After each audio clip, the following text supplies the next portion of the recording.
이번에 읽을 부분이 이제 하나, 둘, 세 번째 줄에서 하나, 둘, 셋, 넷, 다섯, 여섯, 일곱, 여덟, 세 번째 줄 8글자까지 읽은 거예요. 그래서 이제 작어부 여기 읽을 차례겠죠. 근데 저는 이제 강독을 되게 좋아해요. 원래는 강의보다는 강독을 되게 좋아하는 게 한문을 그렇게 소리내며 읽으면 전 되게 좋더라고요. 아까 이제 노래 부르시는 것도 들으시면서 감회가 새롭고 그랬었는데 그렇잖아요. 노래를 듣는 것과 부르는 거는 되게 전혀 다른 경험이잖아요. 그렇죠? 그러니까 듣는 걸 좋아하는 사람과 부르는 걸 좋아하는 사람, 특히 또 같이 부르는 걸 좋아하는 사람과 홀로 부르는 걸 좋아하는 거 되게 다르잖아요. 근데 글을 저는 같이 읽는데 어떤 힘이 있다고 저는 생각을 해요. 같이 읽을 때 글이 갖고 있는 어떠한 글쎄요, 그 주술적 의미일 수도 있고 아니면 글이 갖고 있는 어떤 원래 본래 어떤 식의 힘일 수 있는데 그 힘에 더 가까이 간다는 느낌이 들어요. 그래서 같은 글을 소리내어 읽었을 때 생각을 공유하기도 되게 좋고 같은 글을 소리내어 읽을 때 그 글이 갖고 있는 그 역사성 혹은 그 글이 갖고 있는 저자의 의미에 되게 다가갈 수 있다고 저는 생각을 해요. 어려운 글이 있다면 그 어려운 글을 소리내어 읽으면 되게 잘 이해될 때가 많거든요. 그리고 글이 갖고 있는 어떤 독특한 문체, 맥락, 리듬 이런 것을 온몸으로 느낄 수 있기도 하고 그래서 저는 되게 강독을 좋아합니다. 요 이제 하나, 둘, 세 번째 줄 하나, 둘, 셋, 넷, 다섯, 여섯, 일곱, 여덟째 줄 여덟째 글자까지 읽었고요. 그 다음에 읽을 텐데 일단 읽고 이제 나중에 말씀드리죠. 읽어보겠습니다. 작어부, 도척, 거협, 이저비, 공자지도, 이명, 노자지술. 작자는 지었다는 거예요. 그리고 그 뒤에 나온 6글자는 편명 이름입니다. 어부편이 있고요, 도척편이 있고 거협편이 있는데 장자의 외편, 자편에 실려 있는 글들입니다. 뭐 저희들 강의에선 다루지 않을 테지만 잠깐 설명을 하면 중국 고대 문헌 가운데 어부는 되게 좀 중요한 것 같아요. 왜냐하면 어부는 단순히 물고기를 잡는 사람이 아니라 어떤 지혜를 갖고 있는 사람으로 그려지기 때문에 그렇습니다. 그 물이라는 게 되게 중요해요. 왜 중요하냐면 우리는 이제 다음 강의 그 말씀을 드릴 텐데 땅과 땅 사이에 흐르는 물을 생각하는데 그렇잖아요. 그러나 거꾸로 이 물은 다르게 생각하면 이 땅이 끝나는 곳에서 시작해서 저 땅이 시작하는 곳까지라고도 얘기할 수 있어요. 그래서 중국 문헌을 보면 물을 건네준다라고 하는 것이 어떤 다른 세계로 가는 대단히 신비로운 어떤 작업이라는 표현이 있습니다. 그래서 불가 용어에서 찬피안이라는 용어를 쓰죠. 이쪽 물에서 이쪽 땅에서 저쪽 땅으로 넘어가는 것 이렇듯이 어부는 이 두 공간을 매개하고 건네주면서 우리가 알지 못했던 또 다른 지혜를 갖고 있는. 갑자기 그것도 생각나네요. 그 혹시 그거 읽어보셨나요? 길가메시 서사시. 읽어보시면 거기도 어부가 나오죠. 이렇게. 거기 나오는 우파니샷 이름이 갑자기 생각이 안 나네. 그게 이제 노아의 어떤 원류가 되는 인물이 거기 등장하는데 어부고 지혜를 갖고 있고 뭐 이런 인물들이 등장하기도 합니다. 그래서 어떤 지혜에 관한 이야기를 담고 있는데 여기 공자가 정말 멍청한 사람을 그려져요.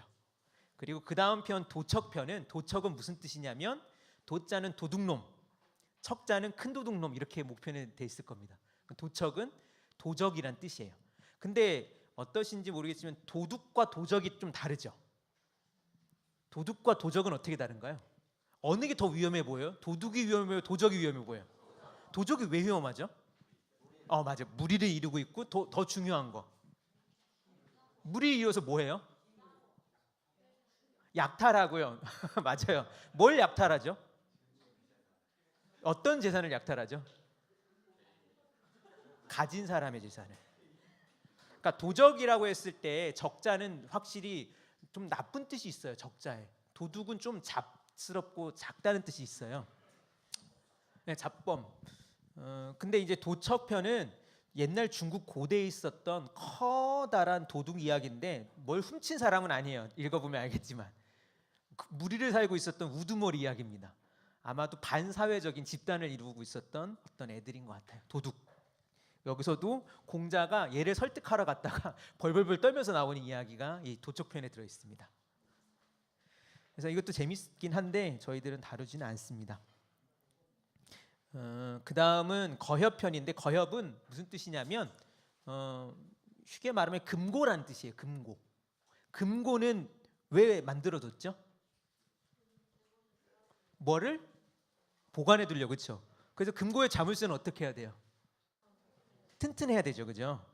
그런데 이 거협편에서 이런 질문을 던져요. 어떤 사람은 이 자기가 소중하게 여기는 물건을 숨겨놓고 보관해두고 자물쇠를 튼튼히 한다면 거꾸로 이걸 훔쳐가는 놈이 막으려고 한 거잖아요, 그렇죠? 근데 어떤 놈들이 있냐면 이걸 통째로 훔쳐가는 놈들이 있더라고. 그럼 이 통째로 훔쳐가는 놈에게는 이 단단한 자물쇠가 뭐가 되냐면 아니요, 그거가 너무 소중하다고. 무슨 얘기냐면 이걸 갖고 도망칠 때 자물쇠가 헐렁하면 어떻게 돼요? 갖고 가다가 어떻게 돼요? 쏟아지잖아요. 그러니까 어떻게 보면 되게 멍청한 짓을 하고 있다라고 하는 장자의 비유예요. 무슨 얘기냐면 많은 사람들이 뭘 지킨답시고 뭘 만들었는데 거꾸로 이것을 통째로 갖고 가는 애들 입장에서는 이것 때문에 이걸 가져갈 수 있다라고.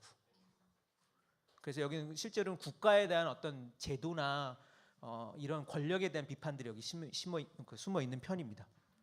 그러니까 생각의 역발상인 거죠. 도둑에서 지키려고 자물쇠를 만들어놨는데 이걸 정말 큰 도둑, 이걸 전체로 훔쳐가는 도둑 입장에서는 이 자물쇠가 정말 고맙다고. 이게 헐렁헐렁하면 가다가 쏟아지니까. 이런 편들을 가지고 저 비는 뭐냐면 비판했다는 거예요. 공자지도, 공자의 무리를 비판했다.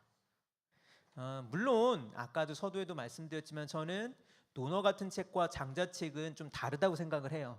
그러나 저는 전통적인 관점, 장자와 공자가 거리가 멀다라고 하는 것에 대해서는 개인적으로 의문을 가지고 있습니다. 결론만 말씀드리면 저는 공자와 장자가 상당히 가깝지 않을까라고 생각하는 입장이에요. 어떤 면에서 그러냐면 공자가 항상 잘 나갔던 삶만 있는 게 아니거든요. 공자는 논어를 읽어보면 대단히 불우하거나 혹은 힘겨웠던 시간들이 많은 사람이에요. 그리고 그런 삶에서 조망해보면 장자와 만날 수 있는 구석이 적지 않습니다. 그 이야기는 기회가 되면 하려고 하고요. 여튼 이 맥락에서는 어부 도적 거여편을 지어서 공자의 무리를 비판했고 이명 노자지술, 노자의 학술을 분명하게 드러내었다. 근데 이제 이 부분 노자와 연결되어 있다라고 하지는 않다고 생각하는 부분을 말씀드렸고요. 그 다음 읽어보겠습니다. 외루허 항상자지속 개공어 무사실. 이 외루허는 뭐 사람 이름일 수도 있고 편명 이름일 수도 있는데 여튼 간단히 해석하면 외루허나 항상자 지속 따위들은 개 모두가 공어 텅 빈 말이고 무사실 사실이 아니다. 그래서 쉽게 말하면 뻥이라는 거죠. 공어 장자는 뻥이에요. 진짜로 거짓말 같은 이야기가 많이 숨어 있습니다. 텅 빈 이야기들. 그거는 이제 나중에 보면서 말씀을 드리겠습니다. 그 다음 연선속서 리사 지사류정. 이런 글들이 사실이 아니긴 하지만 선속서 글을 잘 지었고 리사 지사류정 어떤 사태를 잘 지적하고 밝혔기 때문에 그 다음 용표박유묵 이것을 가지고 표박은 이것도 비판한다는 뜻이에요. 유묵 유가와 묵과 무리를 공격했다. 그 다음 읽어보겠습니다. 수당세숙학 불능 자해면야. 수 비록 당시대의 숙학 잘 배웠다고 하는 사람들도 불능 자해면야 그 스스로 장자의 공격으로부터 벗어나지를 못했다. 그 다음 읽어보겠습니다. 기언, 광양, 자자이 적기, 고자 왕공대인, 불능기지. 그 장자의 말은 광양, 광자나 양자는 터무니없이 크다는 뜻이에요. 장자의 말들은 터무니없이 커서 나중에 장자를 읽어보시면 아시겠지만 진짜 말이 안 되는 이야기들을 막 써놨습니다. 예를 들면 그런 표현이 나와요. 커다란 나무가 있는데 이 나무는 한 배가름쯤 되는데 나무의 높이가 산에 이르고 가지로는 배를 만들 수 있을 만큼 가지가 크고 뭐 이런 식의 말을 해요. 뭐 제가 장자를 옛날에 처음 보면서 가장 인상 깊었던 건 뭐냐면 낚시를 하는 이야기가 나와요. 사람이 산에 가서 낚시를 해요. 왜 산에 가서 낚시하는지 아세요? 산이 있고 바다가 있는데 산에서 낚시를 하면 낚싯대가 엄청 길겠죠. 이 커다란 거를 어떻게 하자고? 커다란 물고기를 잡겠다고 산에 가서 낚시를 해버려요. 뭐 그런 이야기라든가 이제 장자 소유편을 딱 펼치면 나오는 그 이야기가 뭐냐면 엄청나게 커다란 물고기 이야기가 나옵니다. 몇 천리가 되는지를 알지 못하겠다라고 하는 커다란 물고기. 이 물고기가 새가 돼서 하늘로 날아가는데 이 새도 몇 천리가 되는지를 알지 못하도록 엄청 크다는 새 이야기가 나와요. 커다란 물고기가 새가 되어 날아가는 이야기가 장자의 시작이 되는데요. 나중에 시간 되시면 최근에 중국 영화 제목으로 중국 애니메이션이죠. 네. 중국 이름으로는 대여해당이라고 하는 제목이고요. 우리나라 말로는 나의 붉은 고래라고 하는 애니메이션이 있어요. 최근에 올해 개봉했었습니다. 그래서 이걸 보시면 장자의 첫 시작, 소유편에 딱 그 문장을 박으면서 시작을 해요. 당연히 이 고래는 어떤 고래냐면 날아다니는 고래이기도 해요. 하늘 날아가는 고래. 혹시 판타지아라고 하는 애니메이션 혹시 아세요? 보신 분 계시나요? 판타지아? 판타지아가 두 버전이 있는데 판타지아 2000이라고 하는 버전 있거든요. 그래서 그 유명한 이제 뭐 클래식 명곡들에다가 애니메이션을 덧붙여서 보면 되게 그냥 그 마음 편히 보기 되게 좋은 작품인데 한번 보시면 그 가운데 제목은 제가 기억이 안 나는데 고래가 우주로 날아가는 그 애니메이션 하나가 있어요. 아마도 그거에 대한 어떤 모티브도 장자에서 타오지 않았나 싶어요. 터무니없는 말들로 장자는 가득합니다. 그러니 옛날 사람들 입장에서는 이 책을 읽으라고 권했을까요? 읽지 말라고 했을까요? 읽지 말라고 했어요. 애 버린다고. 왜냐하면 여기 앞에도 나왔지만 그럼에도 불구하고 이것이 갖고 있는 어떤 문학적이라고 해야 될까요? 그런 기능들이 있거든요. 그러니까 여기 있는 어떤 재밌는 표현들에 쏙 빠져가지고 옛날에 특히 공부는 다 뭘 하는 거였는데 과거 시험 공부였잖아요. 노노맹자 대학 중용을 읽고 치리하고 국가를 다스리는 문제를 논해야 되는 사람들이 이런 헛소리들을 가지고 귀 기울이면 되겠냐라고 해서 권하지 않았었습니다. 그런데 또 사람들은 알게 모르게 막 읽었대요. 재밌는 이야기가 있더라고요. 저도 몰랐는데 그럼 옛날에 이 장자책은 옛날 선비들이 읽었을까요? 안 읽었을까요? 그럼에도 읽었는데 이게 어떻게 밝혀지는지가 되게 재밌더라고요. 그 김시천 선생 책이었나 싶은데 거기 이런 사건이 이제 있었대요. 그 책의 내용에 따르면 과거 시험지 답안지를 쓰는데 그래서 이게 잘 쓴 답안지라고 올라와가지고 이제 왕도 보고 그러거든요. 근데 왕이 딴지를 걸었다는 거예요. 잘 쓴 답안지에다가 이거 장자 문장이다. 이거 그럼 점수를 줘야 된다 말아야 된다? 안 되는 거죠. 이게 뭔가 잘못된 문장이 들어가 있는 거니까. 근데 여기서 알 수 있는 두 가지 쓴 사람도 읽었고 누구도 읽은 거예요? 왕도 읽은 거죠. 왜냐하면 나는 예를 들면 뭐 18금이나 뭐 세상에서 권하지 않는 책은 난 안 읽어라고 하는데 그런 문장인데 그런 표현이 들어오는 거를 알 수가 없잖아요. 그러면 근데 왕도 조금 뭐 눈여겨 보고 그랬던 책이라고 합니다. 사실 중국에 보면 문학이라고 하는 장르가 별로 없어요. 그쵸? 생각해 보세요. 중국의 소설, 그러니까 좀 커다란 의미로서 한참 뒤에 등장하잖아요. 그죠? 그리고 문학적으로 우리가 문학하면 떠오르는 작품 가운데 이른바 동아시아나 어떤 이런 세계 속에 있는 문학이라고 하는 작품이 잘 안 떠오르실 거예요. 오히려 서구에 있는 사람들의 어떤 문학 작품이 더 많이 떠오르실 텐데, 그 이유 가운데 하나는 옛날 사람들이 제도론이라고 그래가지고요. 글은 뭐 하는 도구였다고 생각했냐면 도를 담았다고 생각했어요. 아주 유명한 일화가 있죠. 조선 후기에 한 사람이 청나라 황제의 생신 축하를 하기 위해 사신으로 갑니다. 북경에 갔다가 황제가 없어요. 황제가 별장에 가 있대요. 그래서 황제 부름에 그냥 이제 선물만 놓고 올라오고 했더니 황제가 친히 조선 사신을 불러서 황제의 별장까지 갔다 왔던 사람이 있어요. 그리고 이걸 일기로 썼습니다. 일종의 이제 기록물을 남긴 거죠. 그 책이 뭐죠? 혹시 아세요? 열하일기. 맞습니다. 열하라고 하는 별장에 간 거예요. 열하. 지금도 이제 가보면 당시에 있었던 화려함이 조금 남아있기도 한데요. 그 열하일기를 짓고 박지원이, 그 당시 임금이 누구였냐면 누구죠? 조선의 성군으로 유명한 이산, 아니 정조. 정조가 이걸 되게 주장했던 사람이고, 조선의 임금 가운데 공부를 잘했던 사람을 꼽으면 몇 손가락 안에 들어요, 정조가. 그래서 이제 엄청 글도 많이 남겼는데, 열하일기가 어떤 내용이냐면 잡다한 내용이잖아요. 그리고 그 가운데 뭐가 들어있냐면, 사실은 이거는 사기열전에 나온 표현입니다. 읽다가 너무 우스워서 밥풀이 튀어나오고 갓끈이 끊어질 만한 이야기가 심어 있다고 하죠.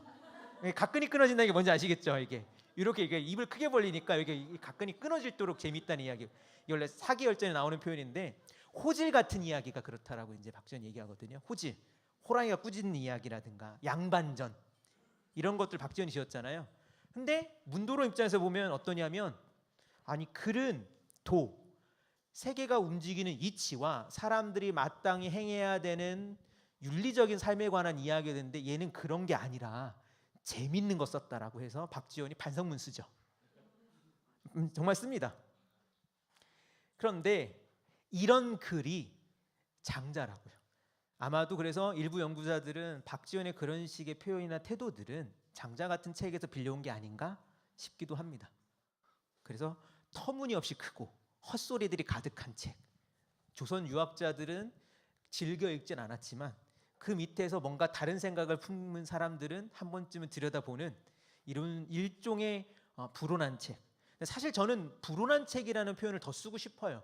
그것은 단지 형식이 그런 게 아니라 이 내용을 들여다보면 사람들이 품고 있는, 특히 앞에도 말씀드렸는데 국가나 체제나 권력이나 시스템, 윤리, 가치에 대한 근본적인 질문들을 갖고 마구 흔들어 놓는 책이기 때문에 그렇습니다. 사실 되게 불온해요, 읽어보면. 왜 불온해하냐면, 맹자 같은 책을 읽으면 어떻게 되냐면 사람이 뜻을 가지게 돼요. 맹자라고 하는 책에서 이제 빌려온 표현이 이런 거죠. 지사, 뜻 있는 선비. 지사하면 뭐가 생각나죠? 무슨 지사? 애국지사. 그렇죠? 의를 위해서라면 내 목숨도 바칠 수 있어야 된다라고. 맹자에 나오는 표현입니다. 어떤 표현이 나오냐면, 맹자가 이런 얘기를 해요. 물고기 요리 나 다 되게 좋아해. 곰발바닥 요리도 내 되게 좋아해. 근데 물고기 요리와 곰발바닥 요리가 둘 중에 하나를 선택하라면 뭘 선택할까? 뭘 선택하겠어요? 이제 우리가 이제 먹어보지 못했으니까 선택을 안 하죠 지금. 그럼 예를 들면 이런 질문을 좀 간단해요. 짜장면도 좋아해. 양장피도 좋아해. 근데 누가 돈을 주고 너 뭐 사줄까? 그럼 뭐 사달라고 하겠어요? 왜? 귀한 거니까. 그런 얘기를 해요, 맹자가. 나는 물고기도 좋아하고 곰발바닥 요리도 좋아한다. 그러나 이 두 가지를 다 가질 수 없다면 뭘 가지겠느냐? 곰발바닥 요리를 가지겠다. 마찬가지로 의로움이라는 것도, 삶이라는 것도 중요해 나한테. 그리고 의로움이라는 것도 중요해. 근데 이 두 가지를 다 가질 수 없다면 삶이냐 의냐를 선택하라면 난 뭘 선택하겠다? 의를 선택하겠다. 뭘 버리고? 삶을 버리고, 그게 사생취의죠. 삶을 버리고 의를 취하겠다. 그러면 어떤 사람이 길러지냐면 의로운 사람, 의사, 지사들이 나올 수 있죠. 근데 장자를 읽으면 절대 그런 사람이 안 나와요. 내가 왜? 내가 사는 게 더 중요하지 않아? 왜 내가 의라고 하는 의는 뭔데? 그게 누구한테 중요한 거야? 막 이런 식의 태도를 갖고 있는 글이거든요. 사실은 되게 불운한 책입니다. 형식적인 면뿐만 아니라. 장자를 읽으면 물음을 갖게 되고 갈등을 하게 되고 헤매게 돼 있지, 명확하게 이것이 진리야, 이것이 참된 거야, 이렇게 해야 돼라고 생각하지 못하게 돼요. 물론 장자를 그렇게 읽지 않는 사람도 있는데 저는 장자의 본 뜻과 구조가 그렇다고 생각을 합니다. 이제 뭐 아까 그 얘기 잠깐 했었는데 저는 성서 가운데 되게 좋아하는 책이 욥기입니다. 욥기가 되게 심오한 질문으로 시작을 하거든요. 의로운 자도 고통받는데 아무런 이유 없이 고통받는 자들에게 다양한 해석들 좀 써보지만 이 해석들이 다 무의미하다는 걸 막 보여주고 결국은 막막해갖고 뭣도 모르는 어떤 커다란 질문과 어떤 헛헛함이 남는 책인데 그런 비슷함이 장자에게 저는 있다라고 생각합니다. 그 다음 읽어보도록 하겠습니다. 이런 책이기 때문에, 이런 인물이기 때문에 광양 그 다음을 안 해석했네요. 스스로 멋대로 했다는 거예요. 자이 적기.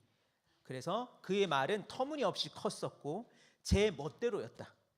그 다음 읽어보겠습니다. 고자 왕공대인 불능기지. 그러므로 뭐뭐로부터 왕공대인으로부터. 자자는 어디로부터라는 뜻입니다.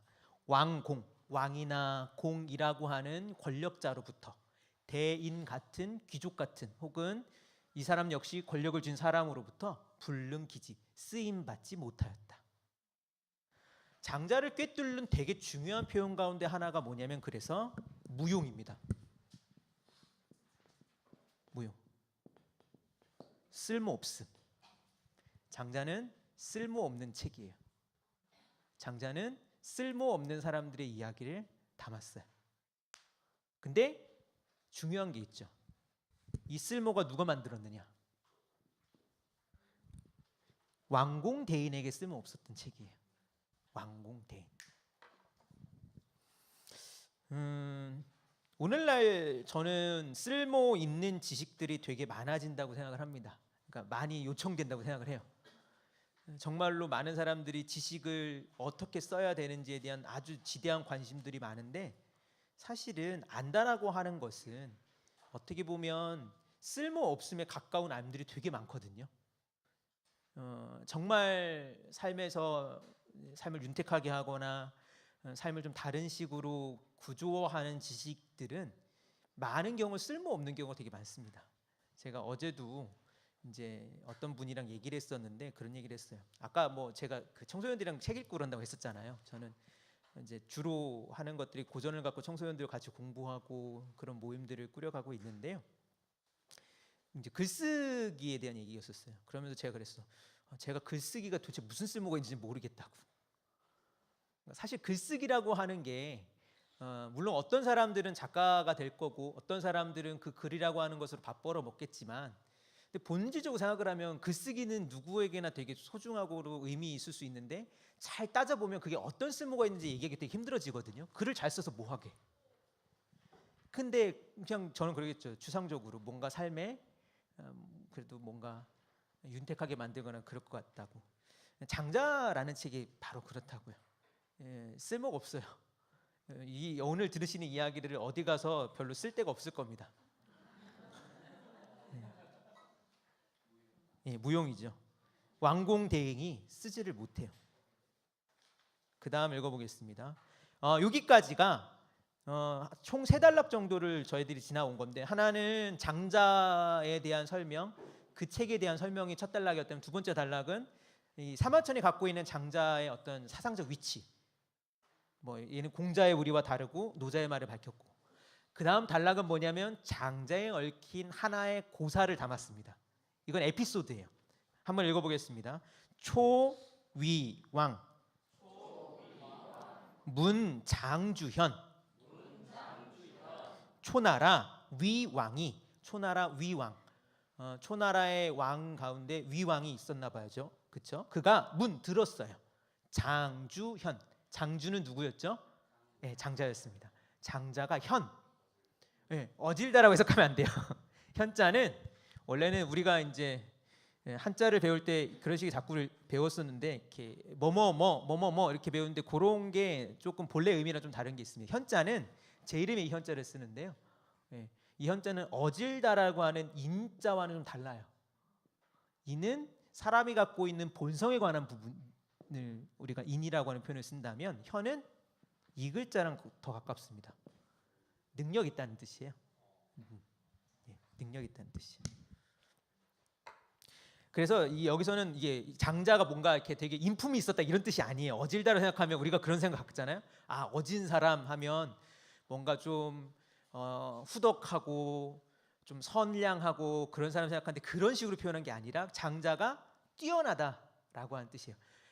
초나라 위왕이 장자가 뛰어나라고 하는 소문을 들었어요.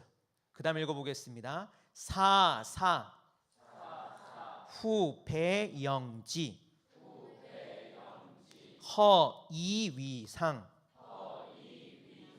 사자는 이제 앞에 있는 사자는 사역 동사입니다. 뭐뭐로 하여금 뒤에 있는 사자는 사신. 그러니까 사신을 보내요. 그리고 사신에게 뭘 줬냐면 후패. 후자는 두텁다는 뜻이 여기서 많다는 뜻이에요. 패자는 패물. 뭐냐면 옛날에 어떤 사람 낯선 사람을 만나거나 그럴 때는 물건을 예물을 준비했습니다. 그래서 이 지금 초나라 위왕이 장자가 훌륭하다는 이야기를 듣고 많은 재물을 가지고 영지 그를 맞아들이려고 한 거예요. 그리하여서 허이위상 그에게 허락하려고 했던 거예요. 상자는 재상. 무슨 얘기냐면 많은 돈과 많은 재물을 가지고 장자를 찾아갔어요. 뭘 삼으려고? 장자를 재상으로 삼으려고. 우리나라에 와서 일해 주십시오. 당신이 훌륭하다는 소식을 들었으니 제가 한번 당신을 모셔올까 합니다 라고 해서 사신에게 많은 재물을 가지고 함께 보낸 거죠. 장자가 어떻게 했을까? 관한 이야기가 이 뒤에 이어지죠. 그 다음 읽어보겠습니다. 장주소 위초사자왈. 네, 오늘 읽으니까 이 소자가 눈에 다시 들어오네요. 읽으면서 장자가 웃으면서 말했다. 초나라 사자에게 그 사신에게 말했다. 갑자기 질문이 드네요. 지금 읽으면서는 이 웃음이 어떤 웃음이었을까? 장주는 과연 어떤 웃음을 지으면서 초나라 사신에게 말했을까? 저는 적어도 그것이 혹은 그런 그 경험해 보신 적 있으세요?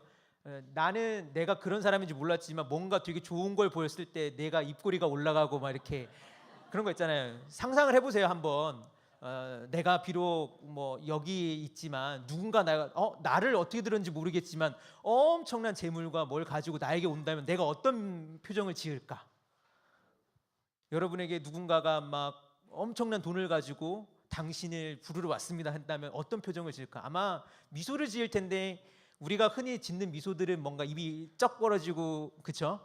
이 눈에 멀어가지고 스스로 입꼬리가 올라가는 그런 미소일 텐데 아마 장자의 미소는 그거와는 다를 겁니다. 뭔가 비웃음일 수도 있고요.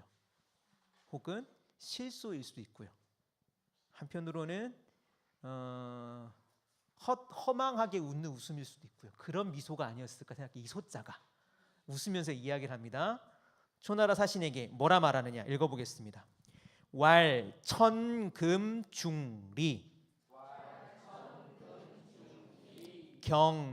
경상존위야. 천금은 많은 돈이란 뜻입니다. 많은 돈, 당신이 가져온 많은 재물은 중리, 매우 이롭다. 그러니까 매우 값어치 있는 거죠.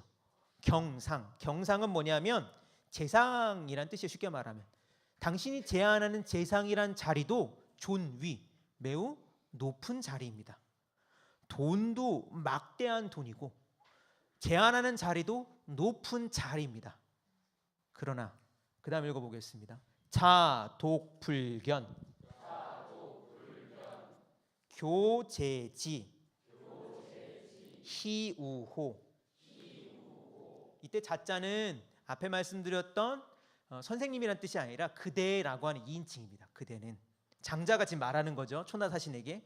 그대는 독 홀로 강조의 표현입니다. 불견 보지 못했소. 뭘 보지 못했냐? 교제지 희우. 교제를 지내는 희우 희생소를 보지 못했습니까? 그대는 교제에 바쳐지는 희생소를 보지 못했습니까? 이제 그쵸. 희생이란 뜻이 원래는 제사에서 온 거죠. 예. 제사 제물로 바쳐지는 동물이 있는데 그 희생이라고 하죠. 희생을 하는 제물은 어떻게 되죠? 죽어요. 그렇죠. 피를 흘리고 죽습니다.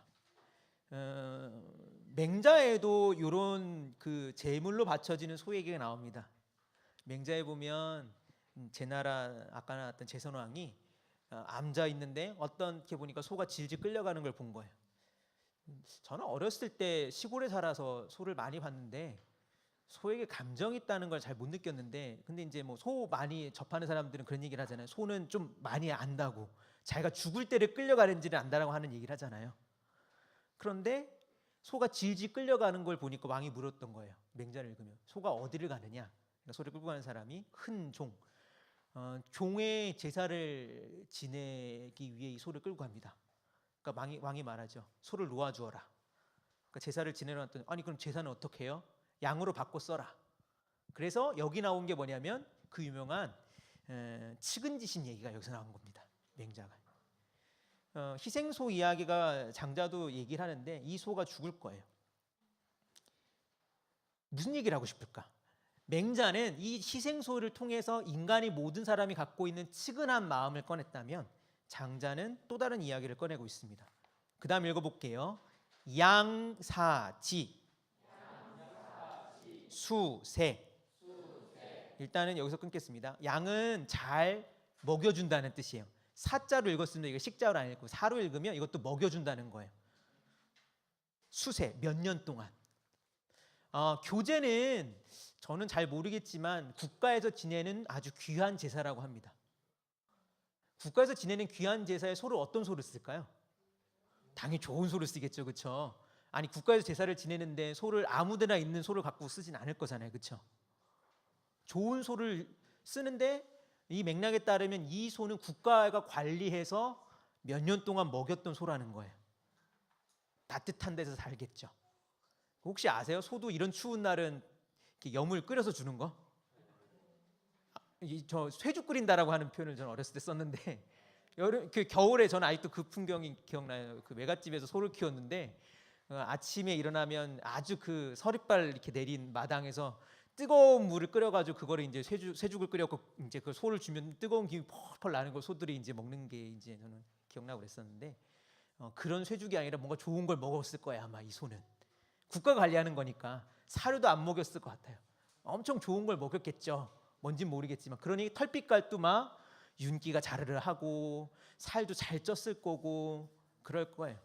그 다음 읽어보겠습니다. 의이 문수. 자 그리고 이 소가 뭐 또 했냐면요.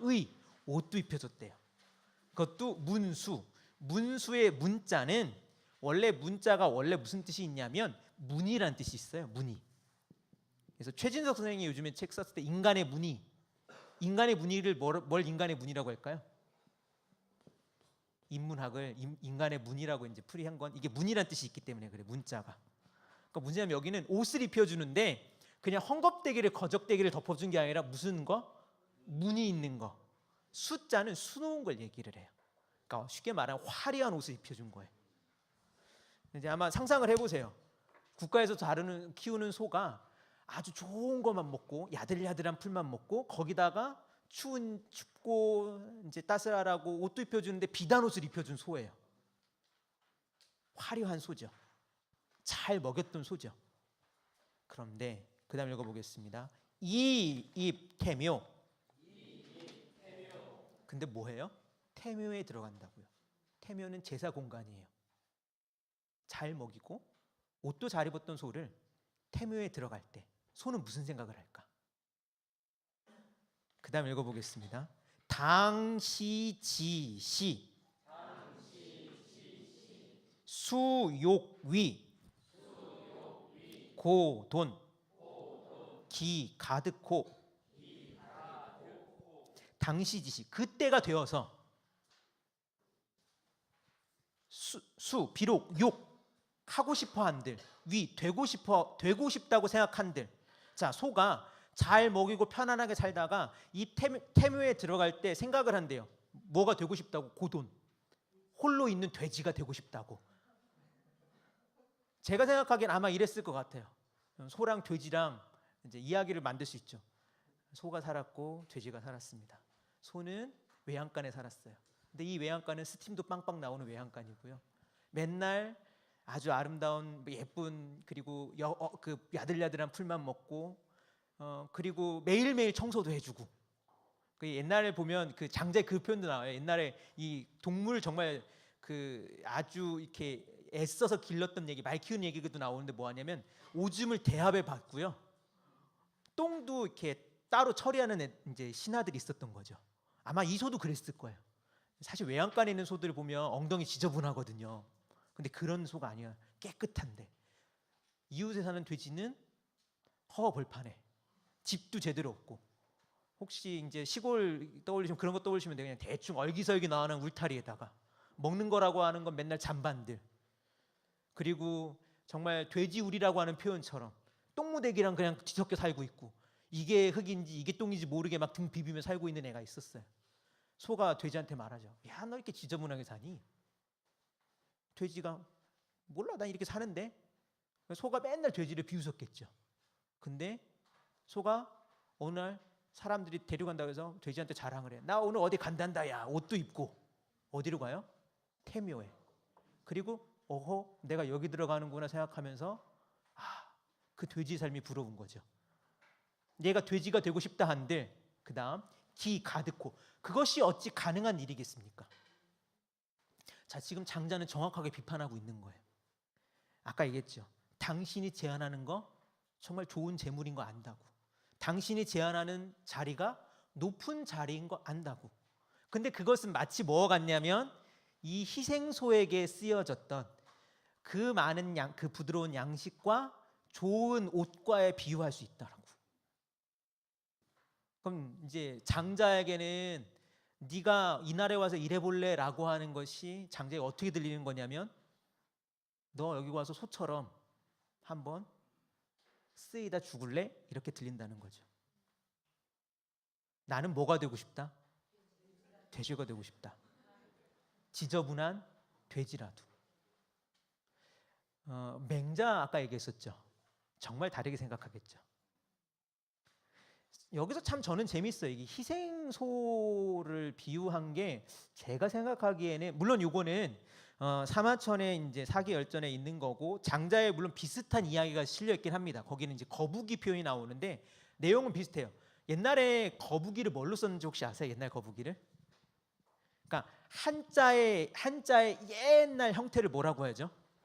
갑골문. 갑골문이 뭐냐면 갑이 거북이 껍질이에요.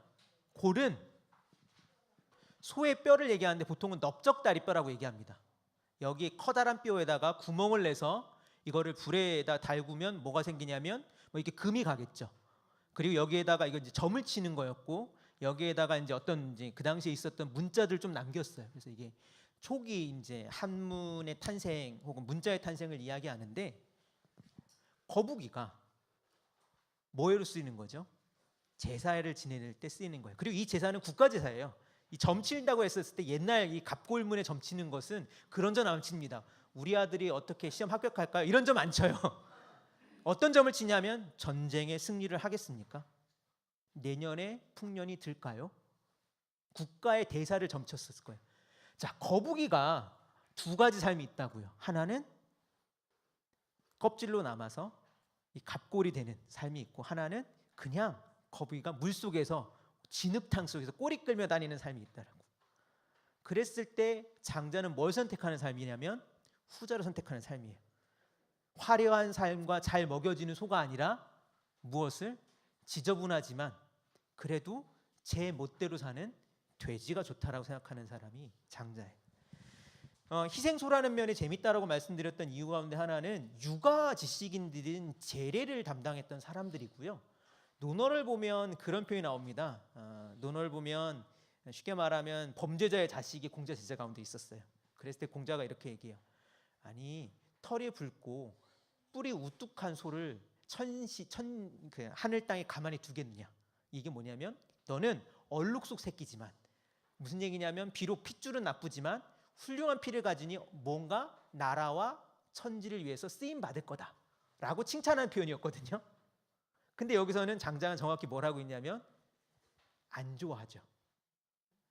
나는 소로 태어나지 않은 게 다행이야 라고 생각하는 돼지 삶을 추구해요. 아마도 이거는 그래서 맹자 같은 삶과 아주 대척점이 있을 거예요. 그 다음 읽어보겠습니다. 자극거. 그대는 이때 극자는 빨리라는 뜻입니다. 그대는 빨리 거자는 떠나라는 뜻이에요. 그대는 빨리 떠나라. 당연히 지금 갖고 왔던 재물과 자리를 나는 받지 않겠다라고 하는 표현인 거죠. 그 다음 읽어볼게요. 이 표현이 되게 재밌네요. 무오아. 무 하지 말아라. 오 더럽히지 말아라. 아 나를 더럽히지 말아라. 여기서는 이제 또 다른 이제 관점이 발견되는 거죠. 뭐냐면 당신이 제안하는 것, 즉 왕공 대인에게 쓰임 받는다라고 하는 것은 결국 그들이 쓴다라고 하는 것은 그들의 입맛에 맞추어서 쓰임 당한다는 것은 어떻게 보면 내 생명을 소진하는 일이라는 발견이 있지만 또 한편으로 그 이야기를 듣는 것도 뭐냐면 오 더럽다고. 나에게 이걸 제안하는 거야말로 치욕스러운 거라고. 혹시 그 고사 들어보셨나요? 옛날에 요임금이라고 있었습니다. 허유라고 하는 사람이 뛰어나다는 소문을 듣고 요임금이 임금 자리를 물려주려고 허유를 찾아가요. 근데 허유가 무슨 얘기냐면 이런 표현을 거의 비슷하게 씁니다. 그대가 있으니 그대는 그대 일을 하고 나는 그런 더러운 데 들어가고 싶지 않다는 식의 표현하는 게 이제 후대에 막 발전해서 어떤 얘기까지 발전하냐면 허유가 이걸 더러우니까 어떻게 돼요? 귀를 씻어야 돼요. 귀 씻는 이야기가 나옵니다. 이게 조금 더 버전이 발전은 뭐 어떤 버전이냐면 생각해보세요. 물가에 와서 어떤 사람이 귀를 씻으니까 이상하잖아요. 그래서 소를 먹이던 사람이 물어봐요. 아니 무슨 일로 귀를 씻냐고. 그러니까 뭐라고 하냐면 허유가 얘기를 해주는 거죠. 아니 임금이 나한테 와가지고 임금 자리를 제안하도록 이런 더러운 얘기를 들어서 내가 귀를 씻는다고.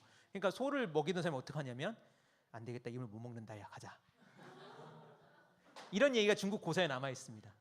사실 이 이야기의 원류가 되는 텍스트가 장자라고 할 수 있어요. 권력이라고 하는 것은 그리고 신분이 높다고 하는 것은 더럽다. 오자가 여기 나와 있죠. 그 다음 읽어보겠습니다. 오가 아니네요. 아령 유희 오독지중 자괴. 나는 이때 영자는 평안한 뜻이 아니라 차라리란 뜻이에요. 나는 차라리 유희라는 말은 지금도 쓰죠. 즐겁다는 뜻이에요. 나는 차라리 즐겁게 오독지중. 오독이라는 뜻은 다 뭐냐면 오물투성이라는 뜻이에요. 나는 차라리 오독지중 이 오물 속에서 자쾌 홀로 즐거워하면서 유희 즐겁게 지낼래. 나는 이 더러운 속에서 그냥 자유롭고 편안하게 지낼래. 장자를 읽으면 아까 불온하다고 했던 건 이런 관점 때문에 그렇습니다. 권력에 대한 분명한 어떤 경계가 있고요. 거기가 갖고 있는 어떠한 거리감이 있을 뿐만 아니라 명확하게 더럽다라고 표현을 써요. 내 편에는 실려있지 않지만 장자의 되게 재미있는 고사를 하나 소개해드리겠습니다.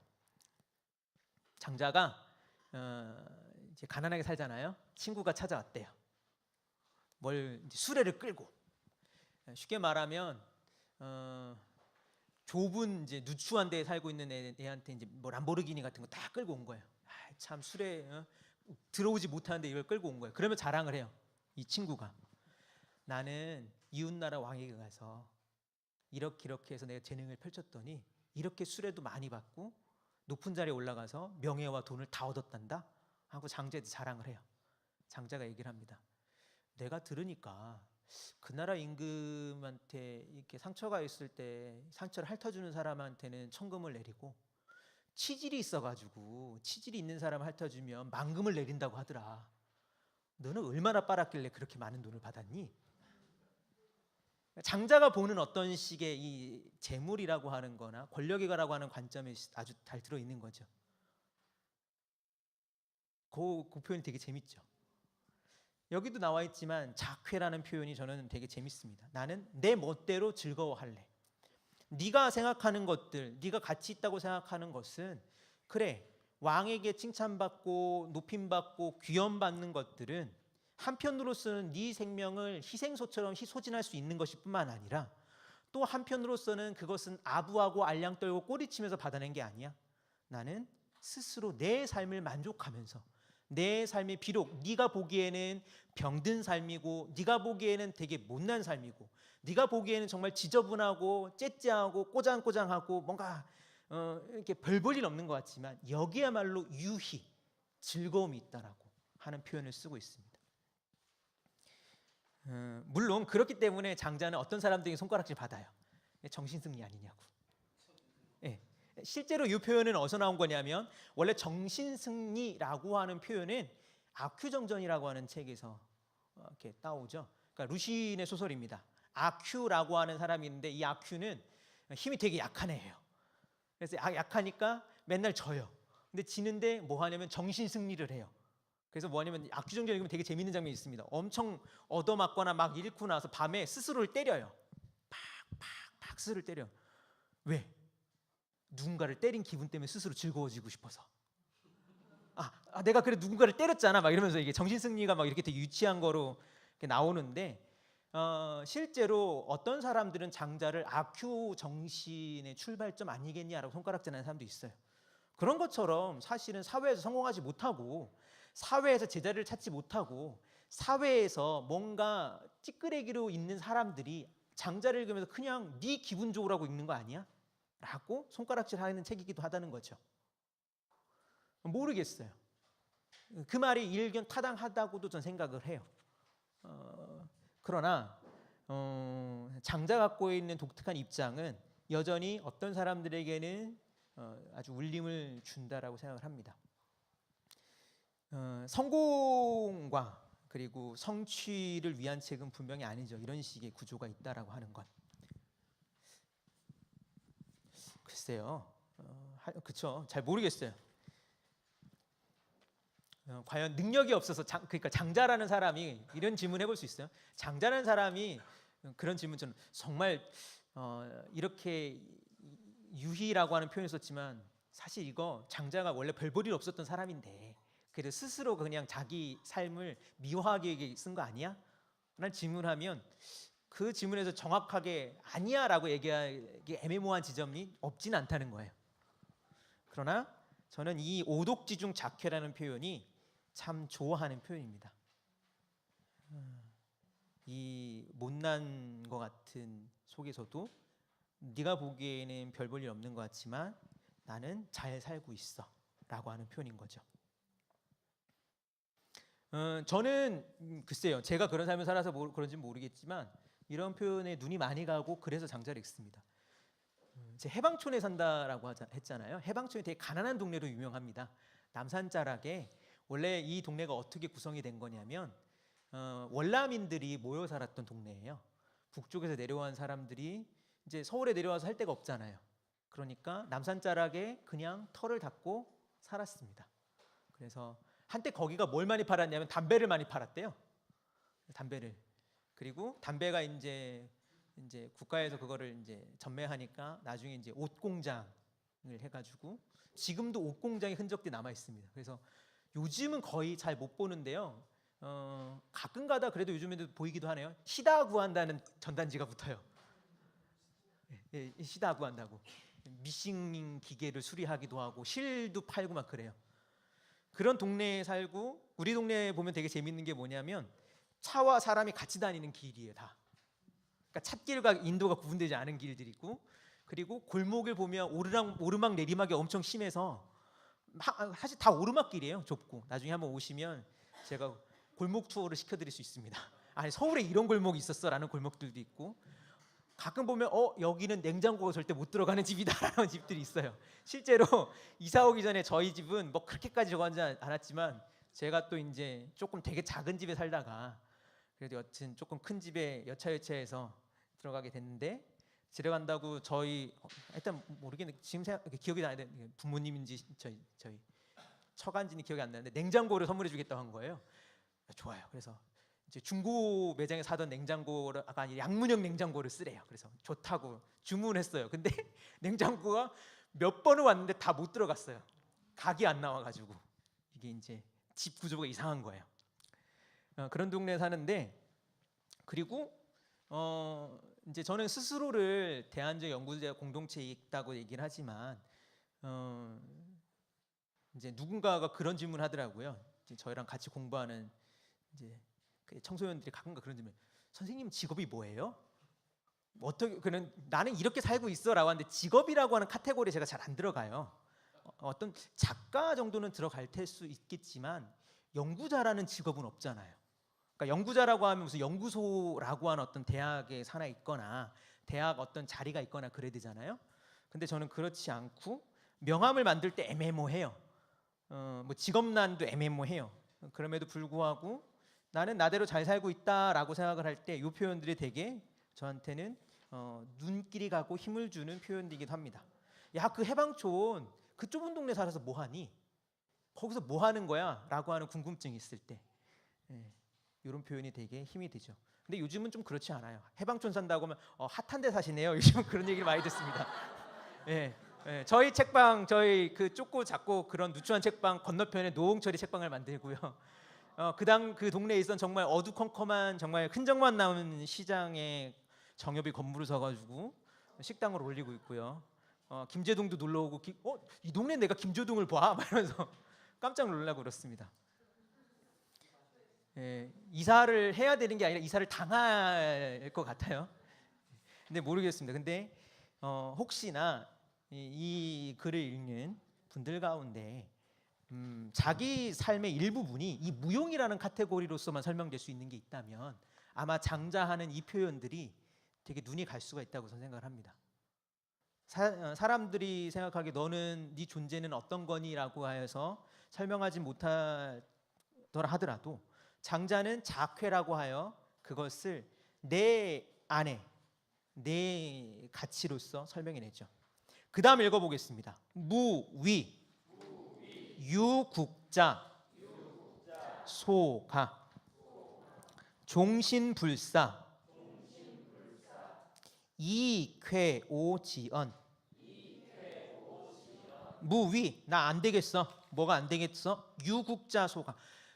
국가를 가지고 있는 사람들의, 이 가짜는 뭐냐, 멍에를 맨다는 뜻이에요. 그러니까 그 소 같은데 멍에 매는 거 있죠.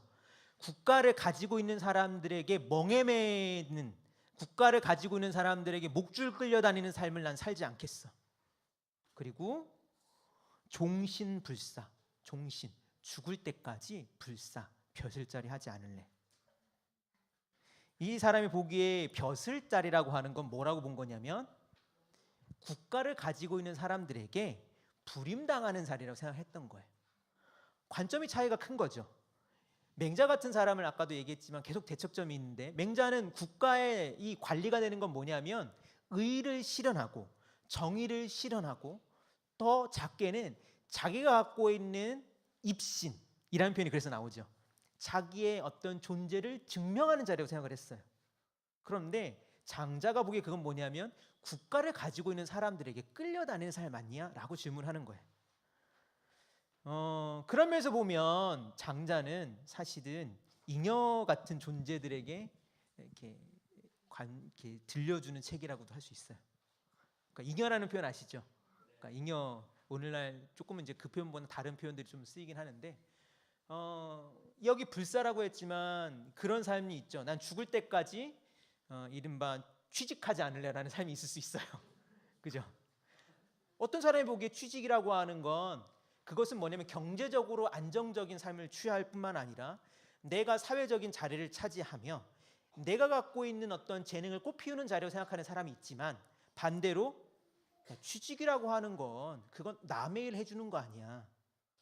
그거는 국가나 자본이라고 하는 힘에게 내 삶을 갖다가 갈아 바치는 거 아니야? 국가가, 기업이 네 삶을 빼갈도록 삶을 거기에 갖다가 소진하는 거 아니야? 라고 질문하는 삶이 있을 수 있겠죠. 장자는 질문을 던지고 있는 거예요. 국가 그리고 권력이라고 하는 데서 나는 죽을 때까지 벼슬자리 안 해. 그리고 이쾌 오지연, 오지, 오, 나의 뜻을 쾌, 즐거워하며 살래. 이게 여기까지가 장자에 관한 사기 열전의 전체 기록입니다. 이게 전문이에요. 더 없어요. 무슨 얘기냐면 역사적으로 장자에 관해 남은 문헌은 이게 전부예요. 거의. 이후에 뭔가 조금 덧붙여지기도 할 수 있는데 가장 원류가 되는 텍스트는 이게 전부예요. 그리고 원문을 여러분이 이제 다 읽으신 겁니다. 예, 뭔가 뿌듯해지죠, 갑자기. 그러니까 노자 한비 열전을 나중에 도서관 같은 데 찾아보시더라도요, 장자에 관한 부분은 이제 아까 첫 페이지에 한글로 번역되어 있는 걸 제가 나눠드렸죠. 김원중 선생 번역 민음사판에 있는 걸 제가 타이핑한 건데, 그러니까 꼴랑 저거 정도밖에 안 돼요. 얼마 안 되는 분량이 있습니다. 그래서 장자는 삶이 되게 불분명하지만 장자 텍스트 안에서도 몇 가지 정보가 남아있지 않아요. 결혼을 한 게 확실하고요. 왜냐하면 장자 텍스트 안에서 부인이 죽었을 때 장자가 노래했다는 얘기가 나오기 때문에. 네, 노래했다고. 네, 노래해도 북치면서. 그거는 그 부인을 싫어했기 때문이 아니라 어떤 생사에 관한 다른 관점이 있기 때문에 그런 거고요. 또 하나는 제자들이 있었던 것 같습니다. 장자가 이렇게 죽을 때 제자들에게 일종의 유언을 남기는 장면이 있기 때문에, 그래서 제자도 있었고 부인도 있었고 앞에 7원의 관리가 있다는 것처럼 국가 생활 좀 했던 것 같은데, 장자는 어쨌건 주요 행적이 남아 있는 게 별로 없어요. 이런 사람입니다. 글쎄요, 저는 그 장자를 소개하면서 앞에도 그런 말씀을 드렸는데, 오늘날 사회에서 장자라고 하는 텍스트에 관한 어떤 귀 기울임이 있다고 생각했을 때 이 부분이 커져서가 아닐까 하는 생각은 질문을 들어요. 한때 쓸모 있다고 생각했던 가치들이 쓸모 없어지는 부분이 점점 늘어나고 있는 거죠. 저는 글쎄요, 청소년들을 많이 만나다 보니까 교육이라고 하는 문제에 대해서 많이 관심을 갖게 되는데, 역설적으로 교육에서도 비슷한 현상이 드러나고 있지 않나라는 생각을 해봅니다. 한때는 대학이라고 하는 지식이, 대학이라는 공간이 되게 중요했었잖아요. 대학에서 사실은 일종의 한 사회를 이끌어가는 담론이 생산되고, 한 사회를 이끌어가는 엘리트들과 리더십들이 창출되는 공간이고, 전문 지식을 얻고, 그리고 삶을 새롭게 구성하는 공간이 대학이었지만, 과연 오늘날 대학이 그런가라고 질문 던져보면 물음표가 많이 달리거든요. 올해가 아마 김혜슬 씨가 선언한 지 10주년 되나 그런 것 같은데, 혹시 읽어보셨나요? 김혜슬 선언. 김예슬 선언. 그 책 읽으면 그거 나오죠. 그러니까 거기서부터 이미 자기는 쓸모없는 존재라고 인식하는 어떤 인식이 드러나는데, 그런 어떤 생각이나 구조 때문에 장자가 귀 기울여 되지 않나라는 생각을 합니다. 역사를 어떻게 설명하느냐에 따라서는 다양한 설명들이 있는데요. 중국의 고대에 있었던 역사관은 맹자가 내놨던 표현이 있습니다. 오늘 맹자 얘기를 되게 많이 하네요. 일치일란이라고. 한 번은 평안한 시대가 있다면 한 번은 어지러운 시대가 있다. 이게 반복된다는 거죠. 그래서 역사는 반복이 된다 그냥. 그러니까 발전한다는 개념이 아니에요. 실제로 고대 사람들은 발전이라는 개념이 없었던 것 같아요. 맞죠? 1592년 임진왜란이죠.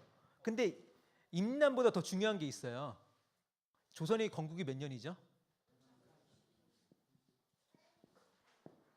근데 이런 질문을 저희 역사 학 하시는 교수가 던지더라고, 선생님이.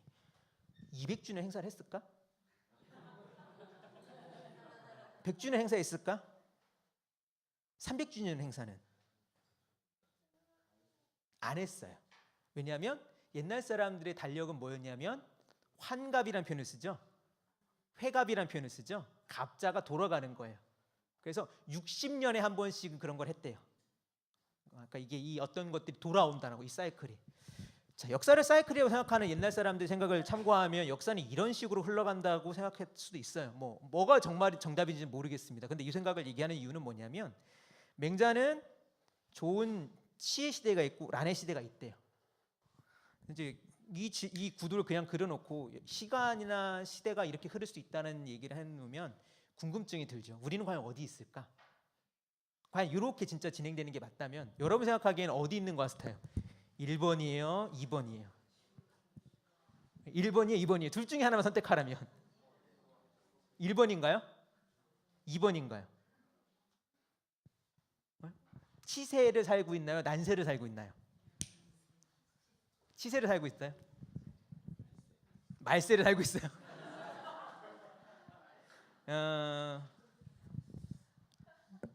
한편으로는 이런 질문해 볼 수 있습니다.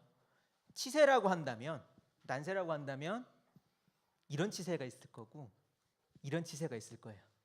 난세가 있다면 이런 난세가 있을 거고 이런 난세가 있겠죠. 난세라고 생각한다면 장자가 매력적으로 읽어줄 수 있습니다. 전통적으로 뭔가 가치가 도전받고 어지러운 시대일수록 장자는 빛을 발했어요.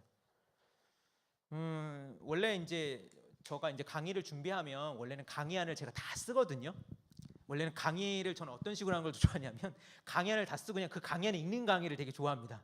근데 이제 말씀을 들으니까 많은 분들이 오신다라고 강의안을 준비를 못했어요. 왜냐하면 무거워서 복사하고 오면 너무 무거워가지고 준비를 못했는데 어찌됐건 강의 내용은 글로는 정리를 할 겁니다. 그래서 나중에 제가 어디다 정리했는지를 알려드릴 텐데요. 그런 제가 이제 좀 쓰다 말던 강의안에 그 자료를 담았어요. 2015년 카이스트 미래전략대학원이라는 곳이 있습니다. 그곳에서는 다양한 연구조사를 하는데 그 조사 가운데 한국인이 그리는 미래는 이라나 하여튼 비슷한 제목의 연구조사를 발표했었어요. 그 조사는 뭐였냐면 사람들에게 현재와 과거에서 긍정과 부정을 묻는 거예요. 그럼 현재가 긍정적이고 과거가 부정적인 사람도 있을 수 있고, 그렇죠? 현재가 부정적이지만 과거래, 미래가 긍정적일 수도 있고 이렇게 나올 수 있겠죠. 근데 놀랍게도 현재와 미래 모두 부정. 오늘날도 나쁘고 다음날 앞으로도 나쁠 거야라고 하는 사람들이 몇 퍼센트였을까요? 정확히 따지면 한 25%가 평균이잖아요, 그렇죠? 몇 퍼센트 정도였을까요? 현재도 미래도 나쁘다고 생각했던 사람들이 35%였어요, 그 당시에. 그러니까 평균보다 높았는데 사실 근데 그 자료가 더 재밌었던 건 뭐냐면 이 자료에서 세대 간 차이가 있었다는 점입니다. 20대는 정확한 통계가 아마 47점 몇 %인 거예요. 50%가 현재도 미래도 부정적으로 봤어요. 재밌는데 60대 이상은 현재도 긍정, 미래도 긍정이라 봤대요. 50% 정도가. 정확히는 여기가 한 47.5%, 여기가 한 49점 몇 %가 돼요.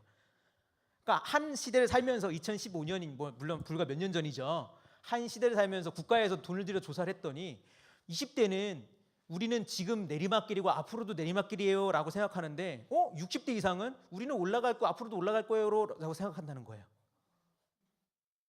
그리고 미래상에 대한 걸 조사했을 때 흥미롭게도 약 40%가 붕괴, 새로운 시작을 선택했대요. 미래상으로 원하는 걸. 빨리 무너졌으면 좋겠다. 달라졌으면 좋겠다. 저는 난세를 산다고 저는 생각을 합니다. 그 중에 하나는 뭐 이런 조사도 있지만 논어에 나오는 표현 때문에 그래요. 무슨 표현이 있냐면 잘 다스려지는 나라에 살면서는 가난하고 지위가 없는 게 부끄러운